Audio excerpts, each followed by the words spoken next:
Hi friends, chicken Manchurian recipe பார்க்கலாம். Boneless சிக்கனாக வாங்கி வச்சுக்கோங்க.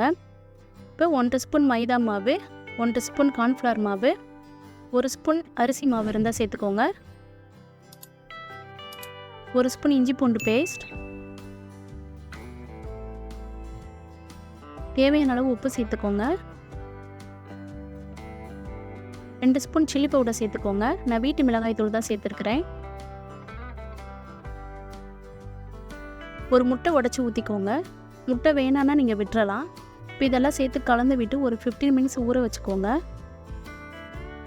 15 மினிட்ஸ் ஊறி வரும்போது சிக்கனில் மசாலாலாம் சேர்ந்து டேஸ்ட்டு நல்லாயிருக்கும். இப்போ கேப்சிகம், ஒரு கேப்சிகம், ஒரு வெங்காயம், ஸ்ப்ரிங் ஆனியன், இஞ்சி பூண்டு, அப்புறம் soya sauce, chilli sauce, tomato sauce. இப்போ சிக்கனை நல்லா ஃப்ரை பண்ணி எடுத்துக்கோங்க. இப்போ மஞ்சூரியன் செய்ய ஒரு கடாய் எடுத்து வச்சுக்கோங்க. 2 ஸ்பூன் ஆயில் சேர்த்துக்கோங்க. இப்போ இடித்து வச்சுருந்த இஞ்சி பூண்டு உள்ளே சேர்த்துக்கோங்க. இப்போ ஆனியன் கட் பண்ணதை உள்ளே சேர்த்துக்கலாம். நல்லா வதக்கி விட்டுருங்க. இப்போ குடமிளகா உள்ளே சேர்த்துக்கோங்க. உங்களுக்கு எந்த குடமிளகா இருக்கோ சேர்த்துக்கோங்க. இப்போ சில்லி சாஸ் 1 ஸ்பூன் சேர்த்துக்கோங்க. டொமேட்டோ கெச்சப் 1 ஸ்பூன் சேர்த்துக்கோங்க. சோயா சாஸ் ஒரு 1/2 ஸ்பூன் சேர்த்துக்கோங்க.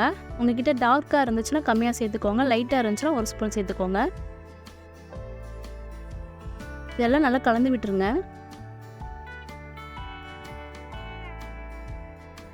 ரொம்ப ஃப்ரை ஆக வேண்டாம். அதெல்லாம் ஹாஃப் குக்கூடாக இருந்தால் தான் சாப்பிட்றதுக்கு நல்லாயிருக்கும். குடமிளகா நல்லா வெந்துட வேண்டாம். ஆனியன், குடமிளகா எல்லாமே பாதி வெந்தால் போதும். இந்த ஸ்டேஜில் ஃப்ரை பண்ணி வச்சுருந்த சிக்கனை உள்ளே சேர்த்துக்கலாம். நல்லா கிளறி விட்டுருங்க. ஒரு 5 மினிட்ஸ் அப்படியே போட்டாக விட்டுருங்க.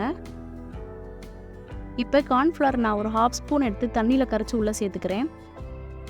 இப்போ கட் பண்ணி வச்சுருந்த ஸ்ப்ரிங் ஆனியன் உள்ளே சேர்த்துக்கலாம்.